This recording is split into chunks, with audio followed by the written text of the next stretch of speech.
பசிக்கு சாப்பிடுவதா, ஆசைக்கு சாப்பிடுவதா? பசி உடல் சார்ந்த அறிகுறி, ஆசை மனம் சார்ந்தது. நாம் இருக்கும் மனநிலை மற்றும் சூழல்தான் நம் ஆசைக்காக சாப்பிடும் தூண்டுதலை தருகிறது. பசிக்கு சாப்பிடும்போது உடல் தேவை பூர்த்தியாகி விடுகிறது. ஆசைப்பட்ட உணவை சாப்பிடும்போது மனதுக்கு நிறைவாக இருக்கிறது. பசி எடுப்பதை நாம் பலகீனமாகவும் சோர்வாகவும் இருக்கும்போது உணரலாம்.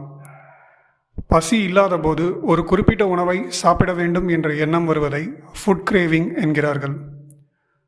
ஒரு நாளில் 3 வேளை தான் பசி எடுக்கும், ஆனால் சாப்பிடும் ஆசை எப்போது வேண்டுமானாலும் வரலாம்.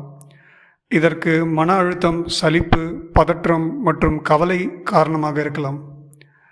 உடலுக்கு தேவையான ஊட்டச்சத்து கிடைத்தவுடன் பசி அடங்கிவிடும், ஆனால் விருப்பமான உணவை சாப்பிடும் வரை ஆசை அடங்காது.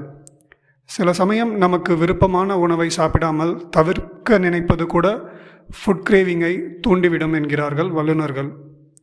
நாம் எப்போது பசிக்காக சாப்பிடுகிறோம், எப்போது ஆசைக்காக சாப்பிடுகிறோம் என்பதை தெரிந்து கொண்டு அதற்கு ஏற்றவாறு நம் உணவு பழக்கத்தை நாம் முறைப்படுத்தி கொள்ள முடியும்.